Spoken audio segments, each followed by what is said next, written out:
కమలానగర్లో double bedroom బాధితులు ఆందోళన చేపట్టారు.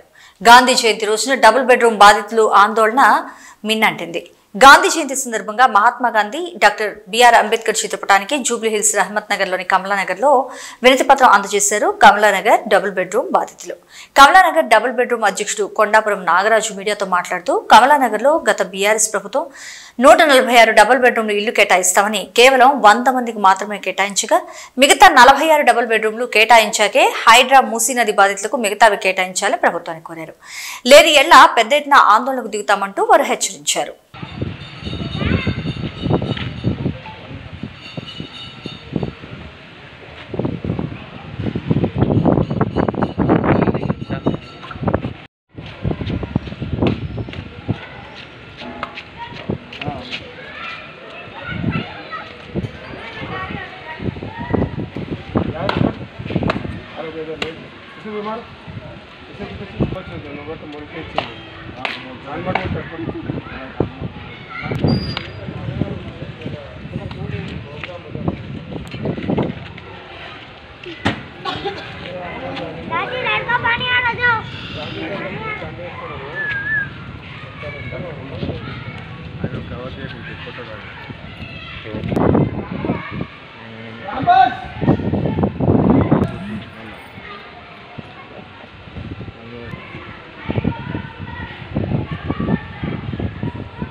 నోటితో చెప్పండి, మా ఇల్లు మాకు ఇవ్వండి.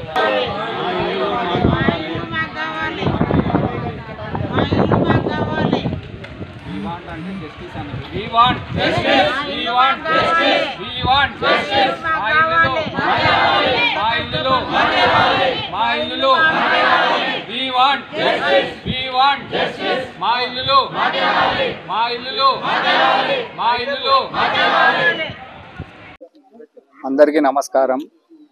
నా పేరు కొండాపురం నాగరాజు, 2 BHK కమలానగర్ అధ్యక్షుడిని.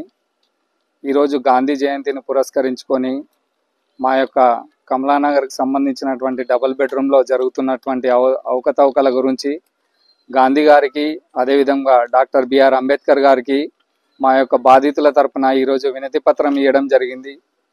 గాంధీ జయంతిని పురస్కరించుకొని వారికి పూలమాలలు వేసి నివాళులు అర్పించాము. ముందుగా ఇక్కడ కనిపిస్తున్నటువంటి ఆడపడుచులందరూ కూడా కమలానగర్కు సంబంధించినటువంటి డబుల్ బెడ్రూమ్ వాస్తవ్యులు. ఈ వాస్తవ్యులు ఏంటంటే గతంలో 2017లో GHMC RDO గారు, రెవెన్యూ డిపార్ట్మెంట్ గారు 2 BHK ఈ యొక్క డబుల్ బెడ్రూమ్లను కొత్త గృహాలను నిర్వహించడానికి 2017లో మా ఇళ్ళ స్థలాలను వాళ్ళు డెమాలేషన్ చేయించి మాకు 146 మందిని గుర్తించారు. ఇంటింటికి సర్వే చేసి ఈ 146 మందిని గుర్తించగా దానిలో 100 మందికి పక్కా ఇళ్లను కేటాయించారు. ఆ పక్కా ఇళ్లను కేటాయించిన తర్వాత మిగిలిన 46 మందికి ఇప్పటి వరకు కూడా వాళ్ళు గృహాలను కేటాయించలేకపోతున్నారు. చిన్న అవకతవకలు ఉండడం వలన, కొంతమందికి చిన్నగా current bill, water bills problem ఉండడం వలన RDO గారు, MRO గారు, కలెక్టర్ గారు ఇన్ని రోజులుగా వాయిదా వేయడం జరిగింది. ఆ ఒకటి పక్కన పెడితే ఈ 2-3 రోజుల మధ్యలో మూసీ పరిసర ప్రాంతాలలో డెమాలేషన్ చేస్తున్నటువంటి వారికి ఇక్కడ ఈ కమలానగర్లో వారికి గృహాలను కేటాయిస్తామని చెప్పి మాకు తెలియడం వలన మేము ఇక్కడ ప్రతిరోజు అధికారుల గురించి వేచి ఉంటున్నాము. ఎందుకంటే మా 46 మందికి మాకు పక్కా ఇల్లు ఇక్కడ కేటాయించిన తర్వాత అధికారులు ఏ విషయాన్నైనా, ఏ కార్యక్రమాన్నైనా వాళ్ళు ధైర్యంగా నిర్వహించుకోవచ్చు. మా యొక్క కండిషన్ ఏంటంటే మాకు సంబంధించినటువంటి 46 మంది ఇక్కడ ఉన్నటువంటి ప్రతి ఒక్కరు కూడా ఈ డబుల్ బెడ్రూమ్ సంబంధించినటువంటి బాధితులు కాబట్టి మా పక్కా ఇళ్లను వాళ్ళు పగలగొట్టి రెవెన్యూ డిపార్ట్మెంట్స్ వారు ఇంటి ముందు శిలా పలకాలు కూడా ఉన్నాయి. పలకల పైన వారి పేర్లతో సహా వారికి సంబంధించినటువంటి కుటుంబ ఆధారాలన్నీ కూడా సేకరించారు రెవెన్యూ డిపార్ట్మెంట్ వాళ్ళు.